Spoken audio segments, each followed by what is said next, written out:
Sungai adalah bagian dari peradaban kota.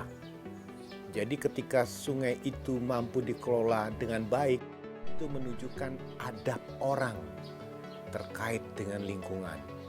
Semakin bagus sungai itu, semakin beradablah manusianya.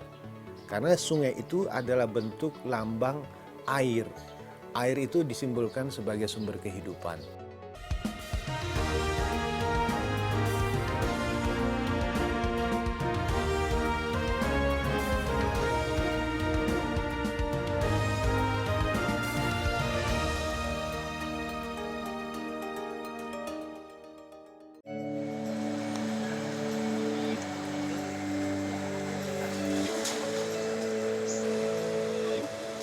Di balik tenangnya arus Sungai Ciliwung sepanjang 120 km, ada berbagai cerita yang sedikit banyak mempengaruhi proses perkembangan kehidupan masyarakat di sekitar aliran sungai ini. Ciliwung sejatinya menjadi tumpuan hidup bagi mereka yang membutuhkan. Namun dalam perkembangannya, sungai yang membentang di 4 wilayah ini juga memiliki rentetan cerita lain yang menandai proses jatuh bangunnya masyarakat di kota Jakarta dan sekitarnya.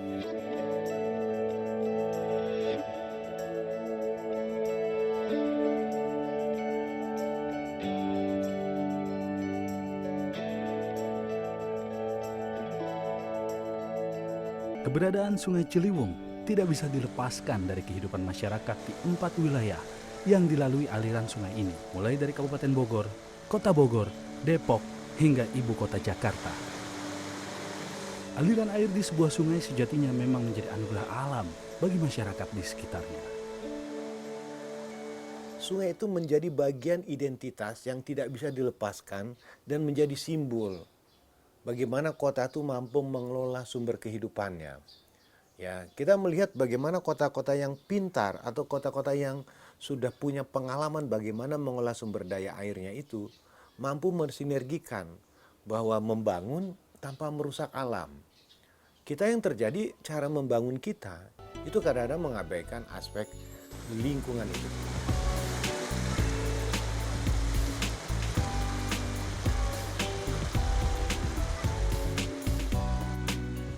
Ratusan tahun silam, keberadaan Ciliwung diperuntukkan lebih dari sebagai aliran sungai.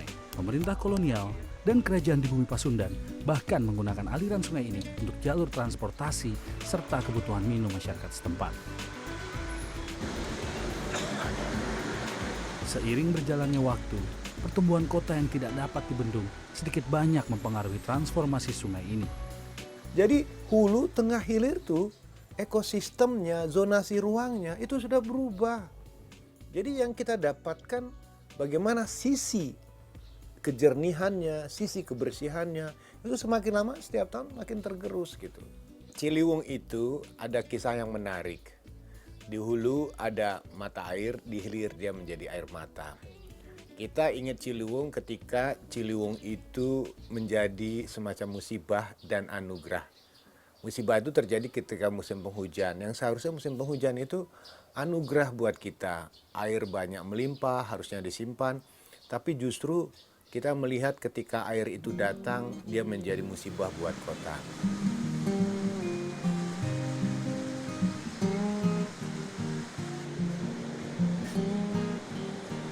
Alih-alih menjadi sandaran hidup masyarakat, wajah Ciliwung hari ini telah banyak berubah.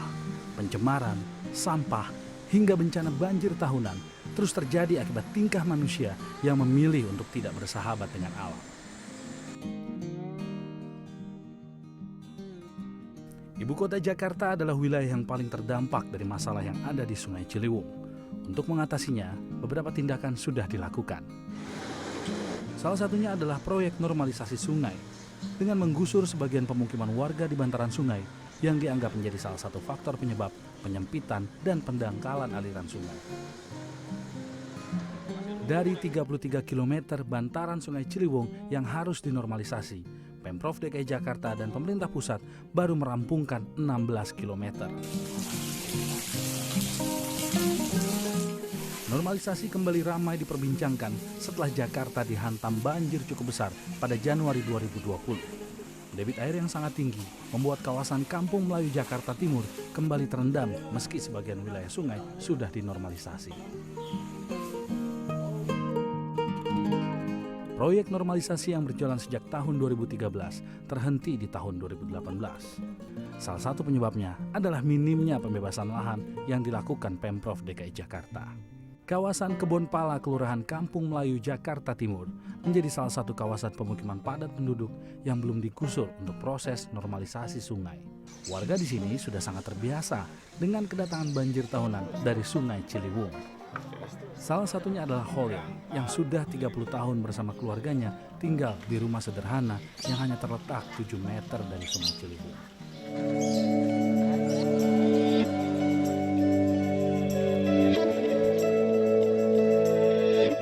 Meski mengaku lelah dengan banjir yang selalu mendatangi tempat tinggalnya, Holil enggan untuk pindah dari bantaran sungai. Salah satu faktor yang memberatkan adalah mata pencariannya sebagai pemulung botol plastik yang ia ambil dari sungai. Jika pindah, ia takut tidak bisa menghidupi keluarganya karena kehilangan pekerjaan yang sudah lama dilakukan. Kalau capek sih emang capek banget. Cuman jadi mata pencariannya juga kayaknya enak sih kalau di pinggir kali. Yang bisa kerja di pasar, bisa nyuci-nyuci sama gosok sama orang-orang sini kan deket gitu. Pulangnya deket. Mata pencariannya kayaknya udah bagaimana ya, walaupun dikit-dikit ada pemasukan gitu. Kalau pindah kan penyusuan baru. Kalau saya udah nggak bisa tukang gerobak kayak gini. Mau naruh gerobak di mana? Nggak bisa lah. Paling sepeda motor yang di rumah susun umpamanya gitu. Ini taruh di mana? Susah.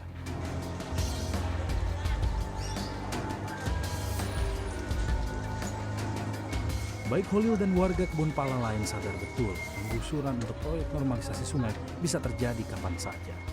Namun hampir seluruh warga takut jika tempat tinggalnya harus direlokasi ke rumah susun seperti yang terjadi pada penggusuran sebelumnya. Relokasi ke rumah susun menjadi hal yang tidak diminati bagi warga di bantaran kali. Banyak yang beranggapan kehidupan mereka akan menjadi lebih sulit jika harus hidup di tempat itu.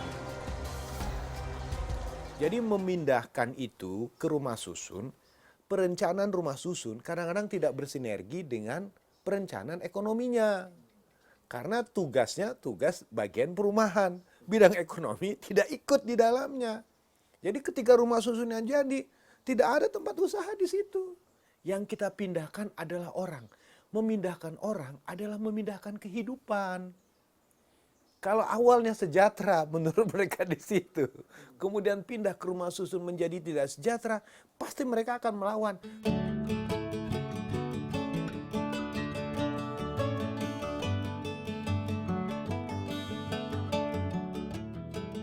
Selain normalisasi, gagasan lain yang muncul untuk mengatasi masalah di Sungai Ciliwung adalah naturalisasi, yaitu dengan cara mengembalikan ekosistem sungai seperti semula.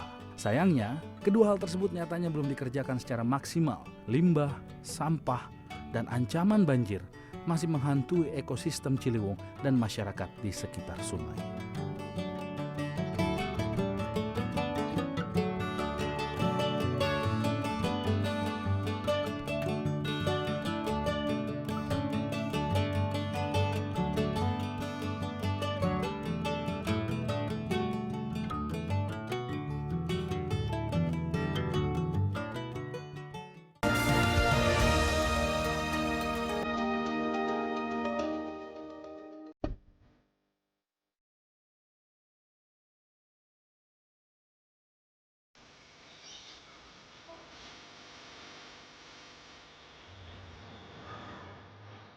Bantaran sungai memiliki peran penting bagi aliran air di Sungai Ciliwung.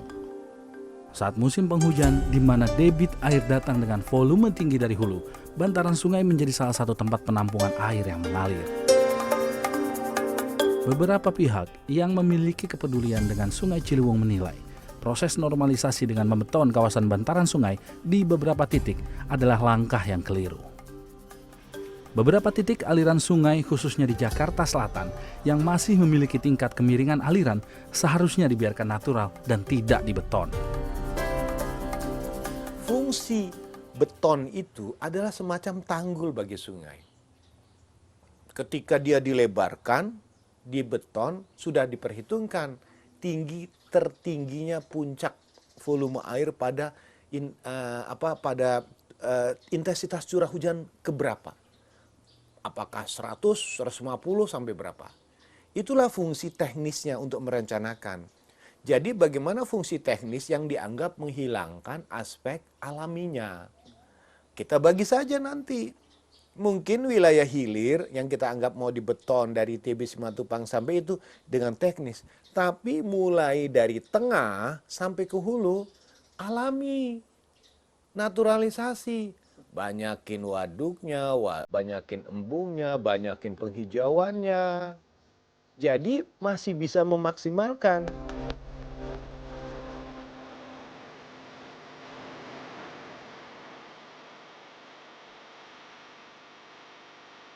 Taman Gintung atau biasa disebut sebagai Taman Pasang Surut merupakan salah satu contoh bagaimana kawasan di bantaran sungai seharusnya dikelola.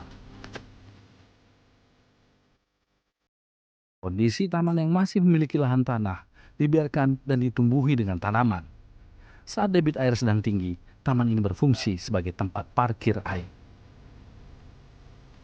Daerah ini, yang tempat kita sekarang ini, itu haknya sungai bisa dikatakan seperti itu ya, Pak? Haknya sungai, dan ini sangat beruntung di sini masih daerahnya modelnya ruang terbuka hijau, masih kebun. Bisa dibayangkan kalau misalnya agak kita ke hilir sedikit seperti Bukit Duri Kampung Pulo itu sudah tidak bisa dimungkinkan karena udah padat penduduk. Lebih efektif untuk menyerap atau menampung air. Menampung air, jadi kita membantu di ini fungsinya sebagai, kalau di bahasa air itu namanya flood plain, fungsi pengendalian banjir. Jadi kita membantu kampung-kampung kawasan di hilir itu di utara dan Jakarta Pusat itu tidak banjir, akumulasi banjir lebih besar. Taman Pasang Surut merupakan jenis taman yang harus beradaptasi dengan kondisi sungai. Saat musim kemarau, taman bisa digunakan untuk aktivitas warga. Namun saat musim penghujan, bantaran sungai akan diambil alih untuk menampung air. Idealnya, dibutuhkan lebar hingga 15 meter di masing-masing sisi agar kondisi bantaran sungai dianggap layak untuk menampung debit air.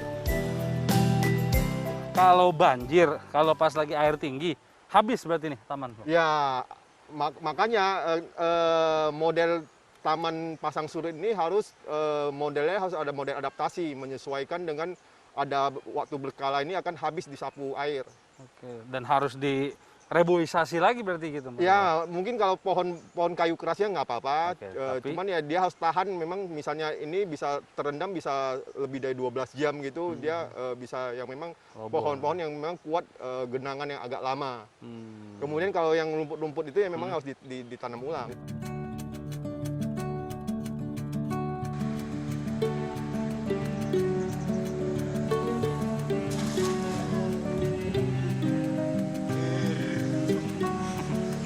Di selatan Jakarta, khususnya mulai dari kawasan Condet hingga ke perbatasan kota Depok, kondisi ekosistem Sungai Ciliwung sebenarnya masih cukup asri dengan rimbunnya pepohonan dan lahan tanah yang masih tersisa di pinggiran sungai.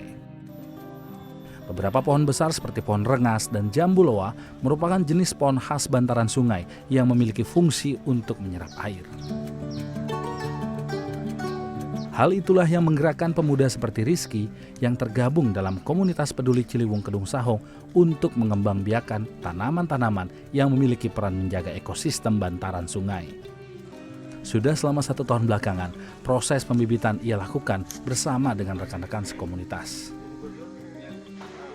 Ketika banjir, biasanya ini kan banjir ini membawa sampah-sampah, bahkan kadang-kadang rumpun pohon bambu gitu. Dengan adanya tanaman-tanaman di bantaran sungai ini menyebabkan tanah di bantaran sungai ini menjadi kuat, tidak mudah hancur, tidak mudah longsor. Karena yang selama ini saya lihat tidak adanya pohonan-pohonan keras di bantaran sungai ini. Jadi penghancuran atau erosi ketika banjir itu lebih cepat gitu. Sementara dengan adanya tanaman-tanaman endemik khususnya seperti loa, kapuk, rengas itu lebih bertahan, mungkin seperti itu.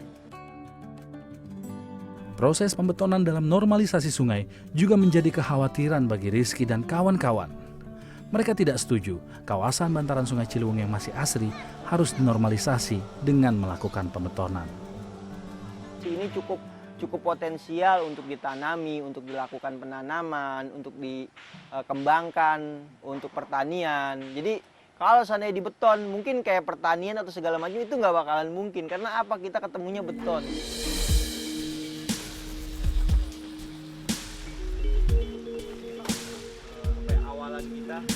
Bagi komunitas seperti Kedung Sahong, aktivitas menjaga ekosistem Sungai Ciliwung tidak dilakukan hanya di bantaran sungai saja.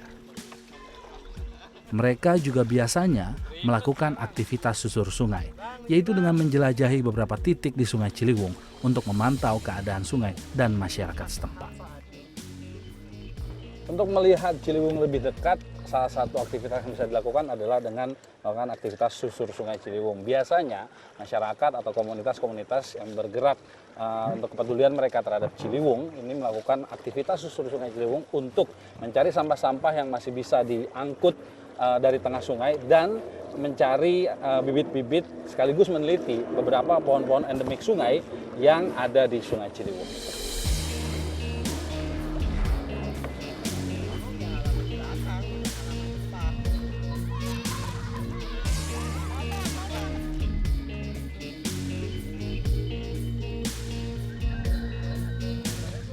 Kondisi Ciliwung jika dilihat dari tengah sungai terasa sangat berbeda.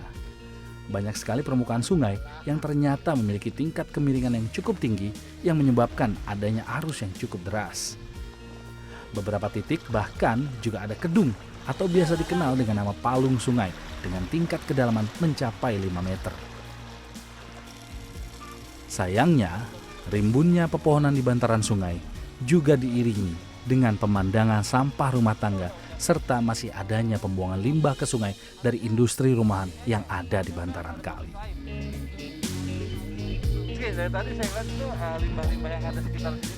Saat susur sungai berlangsung, para pegiat peduli Ciliwung biasanya juga memantau aktivitas warga yang ada di pinggir sungai, termasuk anak-anak yang bermain di sungai.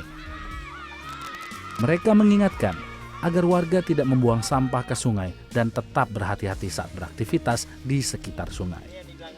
Melalui hal kecil seperti ini, mereka berharap ada kesadaran warga yang dibangun untuk lebih peduli terhadap kondisi sungai.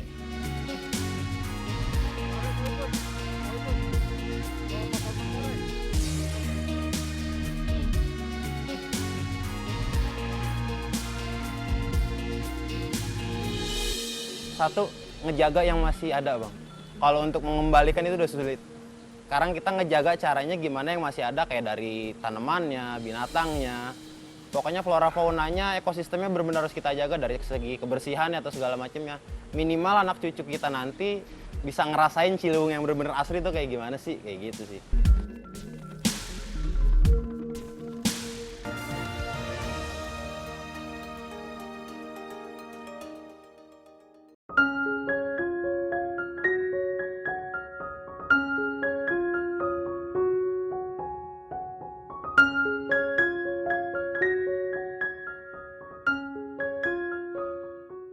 Dengan panjang mencapai 120 km dan keberadaan Sungai Ciliwung yang terbagi di 4 wilayah, diperlukan kerjasama dari berbagai pihak untuk menjaga dan melestarikan ekosistem Sungai Ciliwung. Alhasil, banyak komunitas yang berdiri di sekitar bantaran Sungai Ciliwung dengan maksud untuk menjaga kelestarian sungai. Salah satunya adalah sekumpulan pemuda asal Depok yang tergabung dalam komunitas Ciliwung Depok. Komunitas yang telah ada sejak tahun 2011 ini didirikan atas dasar keresahan dengan kondisi Sungai Ciliwung di sekitar kota Depok. Saat ini, aktivitas edukasi dan advokasi untuk menjaga kawasan pinggir sungai agar tak tergerus pembangunan menjadi fokus gerakan dari komunitas ini. Fokus dari komunitas ini kita berpegang teguh sama 3 pilar sih, Bang. Kita ada edukasi, advokasi, sama konservasi. Nah, dari 3 hal ini yang emang bener-bener jadi rujukan kita lah. Kita mau bergerak apapun harus sesuai dengan 3 landasan ini, 3 pilar ini. Ngejaga yang masih ada, Bang. Kalau untuk mengembalikan itu udah sulit. Sekarang kita ngejaga caranya gimana yang masih ada, kayak dari tanamannya, binatangnya. Pokoknya flora faunanya, ekosistemnya benar-benar harus kita jaga dari segi kebersihannya atau segala macamnya. Minimal anak cucu kita nanti bisa ngerasain Ciliwung yang benar-benar asli itu kayak gimana sih, kayak gitu sih. Kalau untuk jangka panjangnya teman-teman di sini mencanangkan ini menjadikan taman edukasi sama konservasi.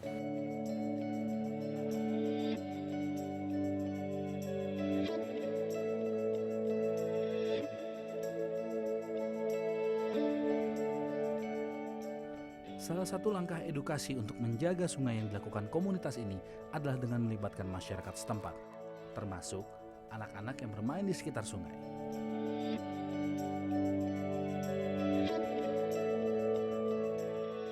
Anggota komunitas yang ada setiap harinya menghampiri anak-anak yang bermain dan mengajak untuk memungut sampah yang ada di sekitar sungai. Anak-anak hampir setiap hari kali?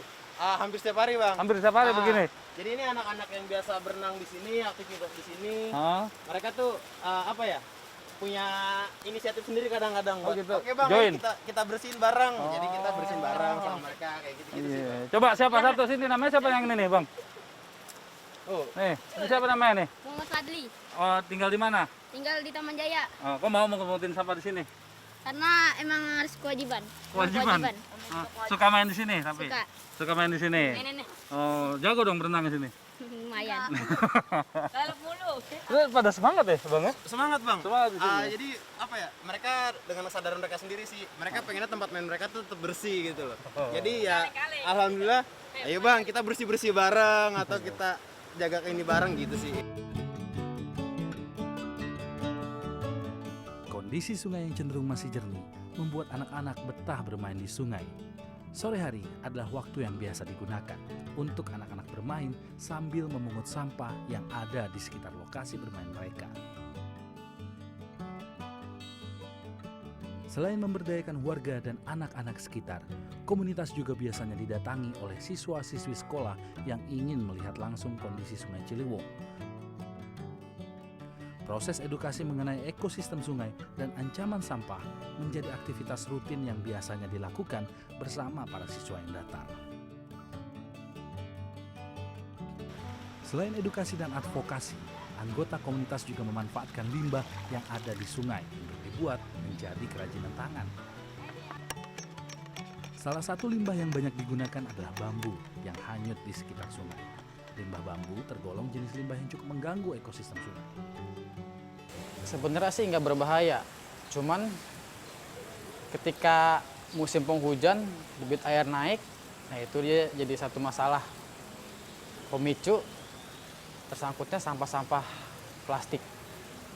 Dan itu membuat jadi penumpukan sampah plastik ya semakin banyak, bahkan menyumbat sebagian aliran-aliran sungai kecil ya. Itulah bahayanya bambu. Penggunaan limbah untuk membuat kerajinan dilakukan sekaligus untuk menjaga ekosistem sungai. Ditambah, tekstur dari limbah bambu tergolong cukup baik untuk membuat kerajinan tangan seperti tas bambu dan semacamnya.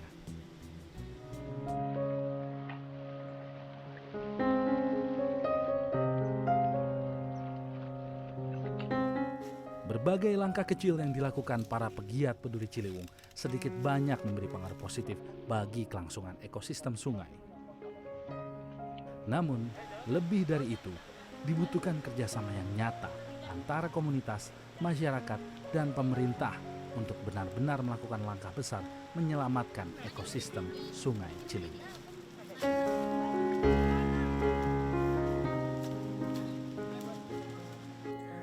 Mari melibatkan masyarakat untuk merencanakan bersama-sama, khususnya yang di sepanjang bantaran sungai tersebut. Dukung pendanaannya. Kita banyak rencana, tapi tidak banyak dana.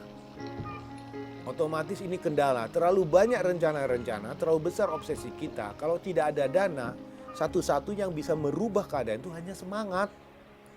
Relawan gitu kan. Rela, ya namanya juga relawan. Rela kalau diperhatikan ya melawan ya kan. Otomatis di sinilah sebetulnya kesadaran itu dibangun bahwa sungai adalah bagian dari kehidupan kita, sungai adalah simbol peradaban perkotaan, dan sungai menjadi simbol bagaimana kita mengukur keberhasilan kita terkait bagaimana kita memperlakukan alam itu dengan penuh dengan kesadaran.